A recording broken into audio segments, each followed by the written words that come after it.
Hello friends, welcome to உண்மையும் பொய்மையும். Vijay government ஆட்சி எடுத்ததுலேருந்தே பல முக்கியமான தருணங்களை தமிழ்நாடு கடந்து வந்திருக்கு. பல பிரச்சனைகளை ஃபேஸும் பண்ணியிருக்கு. ஆனால் இதுவரைக்கும் தமிழ்நாடு கடந்து வந்த மிகப்பெரிய பிரச்சனைகளில் மிக முக்கியமான பிரச்சனையாக ஒன்று இருக்கிறது, அந்த தொகுதி மறுவரை. அந்த தொகுதி மறுவரையை எப்படி மத்திய அரசு செய்ய போகிறாங்கிறது ஒரு பெரிய கேள்விக்குறியாகவே இருக்குது. அதற்கு முன்னாடி நம்ம எதற்கும் தயாராக இருக்கணும் அப்படின்னு சொல்லி தமிழக அசம்பிளி, அதாவது தமிழக சட்டப்பேரவையில் சிஎம் விஜய் தலைமையிலான அரசு நாங்கள் இந்த தொகுதி மறுவரையறையை எதிர்க்கிறோம் அப்படின்னு ஒரு ரெசல்யூஷன் பாஸ் பண்ணுறாங்க.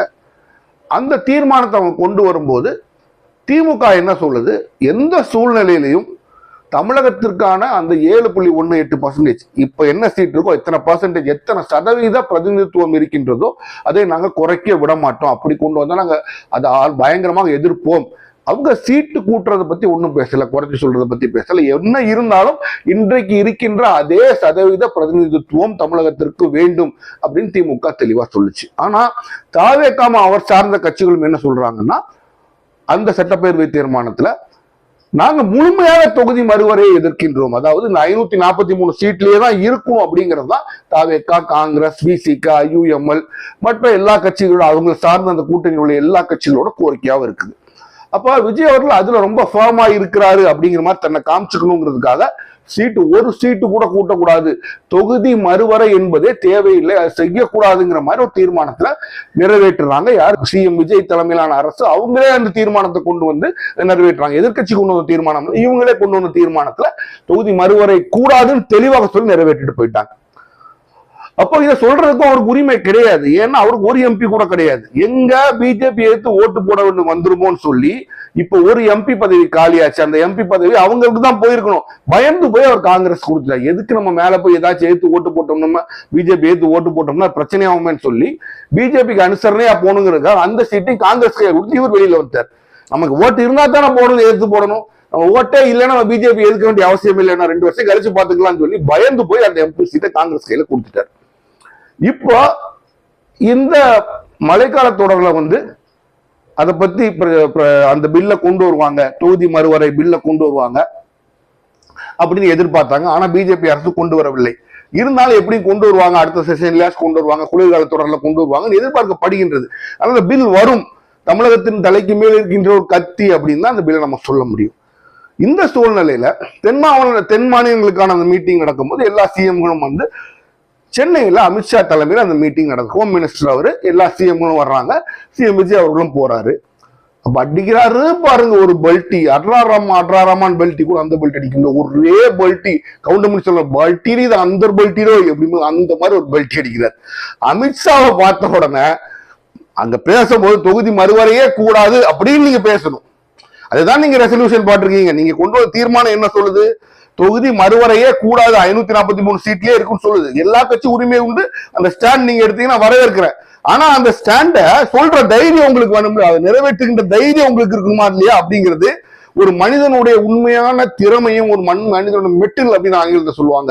அவன் எதால் உருவாகி இருக்கின்றான், என்ன பொருட்களால் ஆகி இருக்கின்றான்ங்கிறத ஒரு பிரச்சனை வரும்போதும் அந்த பிரச்சனை எதிர்கொள்ளும் போதுதான் தெரியும். சும்மா வாயில் எல்லாம் வடை சுட்டு போயிடலாம். விஜய் வாயிலா வடை சுட்டாருன்னு அன்னைக்கு காமிச்சிட்டார். சிஎம் விஜய் என்ன பண்றாரு, இங்கே மறுவரை கூடாதுன்றாரு. அங்க அமித்ஷாவை பார்த்த உடனே தொகுதி தமிழகத்திற்கான சதவிகித பிரதிநிதித்துவம் கொடுத்து மாறவே கூடாது, நீங்க பாத்துக்கணும். என்ன பேச்சு அது? இங்க சீட்டே கூடக்கூடாதுன்றீங்க, அங்க சீட்டு கூடனாலும் பரவாயில்ல, தமிழகத்துக்கான சதவீதம் மட்டும் மாறாம நீங்க பாத்துக்கணும். அமித்ஷா காலில் சாஷ்டாகமா விழுறீங்களே, இது என்ன அர்த்தம்? உங்களுக்கு எம்பி இல்லாத போதே அமித்ஷாவை கண்டு உங்களுக்கு இந்த பயம்னா, நாளைக்கு உங்களுக்கு எம்பி வந்துட்டா நீங்க ஓப்பனா பிஜேபி சப்போர்ட் தானே பண்ண போறீங்க. அப்போ ஒரு விஷயத்தை சொல்வதற்காக மட்டும் இல்ல, சொல்றதுக்கு தைரியம் தேவையில்லை, கழுதையும் குதிரையும் கூட கணச்சிட்டு போயிடும். ஆனா செயல்படுத்தி காண்பிக்கிறது தான் ஆண்மையும் தைரியமும் தேவைன்னு சொல்லுவாங்க. அப்ப அந்த இடத்துல நீங்க ஒரு ஸ்டெப் பின்னால போயிட்டீங்கிற மாதிரிதான் இருக்கு. நீங்க என்ன சொல்றீங்க, சீட்டு கூட்டக்கூடாது அதுலயே இருக்கணும்ன்றீங்க, அங்க போய் சதவிகித பிரதிநிதித்துவம் மட்டும் தான் மாறக்கூடாதுன்னு சொல்றீங்க. அப்போ நீங்க அமித்ஷாவை பார்த்தவங்க ஒரு பேச்சு, இல்ல ஒரு பேச்சு அப்படின்றீங்க. இப்பதான் எல்லாரும் உங்களை பிஜேபியோட சங்கி டீம், பி டீம் அப்படின்னு உங்களை சொல்லும் போது நீங்க காங்கிரஸ் கூட இருந்துக்கிறீங்க. பிஜேபி என்னெல்லாம் சொல்லுதோ அதெல்லாம் செஞ்சுக்கிறீங்க. கேட்டாவுக்கு ஒரு வார்த்தை, நாங்க மத்தியோட இணக்கமா போனோம். ஏன் இணக்கமா போகணும்? என்னத்தெல்லாம் நீங்க இணக்கமா போறீங்கன்னு சொல்லிருங்க. மத்திய அரசு தப்பு பண்ணும்போது நீங்க இணக்கமா தான் போவீங்கன்னா பிஜேபிக்கு ஒரு சீட்டு கொடுத்துருக்கோம். நம்ம பிஜேபிக்கு 234 சீட்டு ஓட்டு போட்டு ஜெயிக்க வச்சிருப்பாங்களா? ஒரே சீட்ல தமிழ்நாட்டில் பிஜேபி கொடுத்தாங்க, அது 900 சீட்ல தான் ஜெயிச்சது. அப்போ தமிழகத்திற்கு பிஜேபிக்கு எதிரான மனநிலை தமிழகத்துல இருக்கு. அப்படிப்பட்ட பிஜேபி பண்ற தவறுகளுக்கு எல்லாம் நீங்க உங்களுக்கு அனுகூலமாக இணக்கமாகத்தான் நீங்க போவீங்க அப்படின்னா மக்கள் உங்களுக்கு வாக்களித்தவர்களுக்கு விரோதமாக நீங்க போறீங்கன்னு அர்த்தம். மக்கள் நீங்க பிஜேபிக்கு எதிரின்னு சொல்லி இருக்கிறதுக்காக வாக்களிச்சாங்க. திமுக எதிரின்னு வாக்களிச்சாங்க, பிஜேபி எதிரின்னு வாக்களிச்சாங்க. இப்ப பிஜேபி சொல்றதெல்லாம் நீங்க கேட்டு அதுபடிதான் நடப்பீங்க. தொகுதி மறவர்கள் இங்க என்ன சொல்றீங்க? அசம்பிளியில ஒரு சீட்டு கூட கூட்டக்கூடாது. அமித்ஷா போதும் ஐயா சீட்டை வேண்டாம் கூட்டிக்கங்க, ஆனா அந்த சதவீத பிரதிநிதித்துவத்தை மாத்தாதீங்கன்னு அப்படி மாத்தி பேசுறீங்க. இவ்வளவு பயம் இருந்தா நீங்க எது வீரடையெல்லாம் பேசுறீங்க? அப்போ நீங்க பேசுறது பொய். என்ன சொன்னீங்க? திமுக அரசியல் எதிரி, கொள்கை எதிரி பிஜேபி. நீங்க அரசியல் எதிரி மாறலாம், உங்க ஃப்ரெண்டா கூட நாளைக்கு ஆகலாம், ஆனா கொள்கை எதிரிங்கிறவன் உங்களுக்கு சாகும் முறை, கட்சி தொடங்கி அழியும் முறை அவங்களோட எதிரின்னு அர்த்தம். அப்ப அப்படிப்பட்ட பிஜேபி சொல்ற விஷயத்தெல்லாம் நீங்க ஜிம்கு சக்கான்னு தலையாட்டிட்டு போனீங்க அப்படின்னா அப்ப உங்களுக்கு என்ன கொள்கை? இப்ப எல்லாரும் கேட்கற உண்மைதான், கொள்கைன்னு உங்களுக்கு ஒண்ணுமே இல்லைங்கிறது நிரூபிச்சிட்டீங்க. ஒரு 5 பேர் படம் போட்டிருக்கீங்க, 5 பேர் படத்தை போட்டு நான் பார்த்து கிளியரா தெரிஞ்சதுன்னா 5 சாதிகளோட ஓட்டு வாங்கினதுக்கு இருக்காங்க, 5 பேர் படத்தையும் போட்டிருக்கீங்க. அவ்வளவுதான், வேற ஒண்ணும் உங்களுக்கு பத்தி பெரிய விஷயம் கிடையாது. அந்த சாதிகளோட படத்தை உங்களுக்கு ஓட்டு வாங்கினதுக்கு அந்த அவர்களை நீங்க தூக்கி போட்டிருக்கீங்க. அதுதான் அதற்கு பின்னா உள்ள விஷயம். அப்போ கொள்கை எதிரியோட கூட இணக்கமா நீங்க போவீங்க அப்படின்னா உங்களுக்கு நீங்க என்ன அர்த்தம்? நீங்க காரியக்காரன், உங்க பதவியை தக்க வச்சுக்க எந்த எக்ஸ்டென்ட்டுக்கு நான் போவேங்கிறது நீங்க மறைமுகமா சொல்றீங்க. இப்ப அதை ஓப்பன் அமித்ஷா முன்னாலே சொல்லிட்டீங்க. என்ன சொல்லிட்டீங்க? நாங்க பிரதிநிதித்துவம் மட்டும் மாறாம இருந்தீங்கன்னா பாத்துக்கங்க அப்படின்னு. நீங்க சொல்லக்கூட உரிமை கிடையாது. இதை நீங்க பேசாம கூட போயிருக்கலாம். பேசி என்ன காமிக்கிறீங்க? ஐயா நீங்க சொல்றபடி நாங்க செஞ்சிருவோம் அப்படின்னு அவர் காலில் விடுறீங்க. இது தமிழகத்திற்கு தேவையே கிடையாது. ஒண்ணு புரிஞ்சுக்கங்க, பிஜேபிக்கு மக்கள் வாக்களிக்க வேண்டும் என்றால், பிஜேபிக்கு இணக்கமாக போக வேண்டும் என்றால் அவர்கள் அதிமுகவுக்கு வாக்களிச்சிருக்கலாம், பிஜேபிக்கு நிறைய சீட்டு கொடுத்திருந்திருக்கலாம். உங்களுக்கும் திமுக நம்பர் 1 நம்பர் 2 சீட்டு கொடுக்குறாங்க. பிஜேபி எதிர்த்து போகணும் என்பதுதான் தமிழக மக்களுடைய மேண்டேட், முடிவு. அந்த முடிவை மீறி நீங்க பிஜேபிக்கு இணக்கமா போய் பிஜேபியோட ஒட்டி உறவாடிக்கிட்டு இருந்தீங்க அப்படின்னா நீங்க தமிழக மக்கள் யாரெல்லாம் உங்களுக்கு வாக்களிச்சிருக்காங்களோ அந்த அளித்த வாக்குக்கு விரோதமாக நீங்க செயல்படுகிறீங்கிறது பட்ட வெளிச்சமா ஊர் மக்களுக்கு தெரியுது. இப்போ என்னென்ன விஷயத்துல நீங்க பிஜேபிக்கு துணை போக போறீங்க? எல்லா விஷயத்திலும் துணை போக போறீங்களா? அது கூட காங்கிரஸ்னு ஒரு மானங்கட்ட ஒரு ஈன நாயை கூட வச்சுட்டு, ஈன நாய் கட்சின்னு அதை நான் சொல்லுவேன், அந்த கட்சியை கூட வச்சுட்டு நீங்க ஒரு காரியத்தையும் பண்றது, இன்னும் கூட உட்கார்ந்து இருக்கிறது காங்கிரஸுக்கு மான மரியாதை காமிக்குது. பிஜேபியோட ஒட்டி உறவாடிட்டு இருக்க உங்களோட உட்கார்ந்து ஒரு மினிஸ்டர் சீட்டுக்கு அவங்களோட உட்கார்ந்து மானங்கட்ட ஆடிக்கிட்டு இருக்க காங்கிரஸ், அது காங்கிரஸோட தன்மையை காமிக்குது. அப்ப காங்கிரசுக்கும் பிஜேபிக்கும் விரோதமான ஓட்டு தான் இந்த ஓட்டு.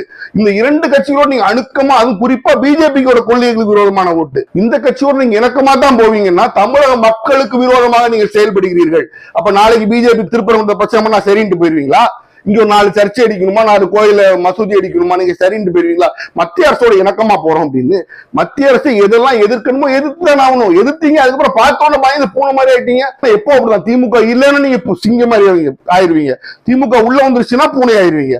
அமித்ஷா இல்லைன்னா, பிஜேபி இல்லைன்னா, அங்க இல்லைன்னா நீங்க பெருசா பேசுவீங்க. அமித்ஷாவை பார்த்தோன்னா பூனைக்கு கீழே எலி ஆயிருவீங்க.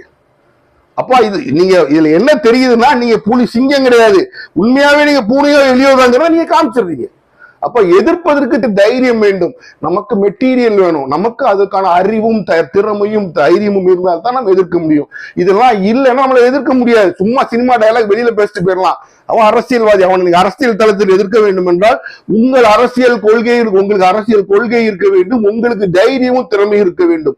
அமித்ஷா முன்னாடி நீங்க இப்படி சொன்னது உங்களுக்கு இதெல்லாம் இல்லைங்கிறத வெளிச்சம் போட்டு காண்பித்து விட்டது.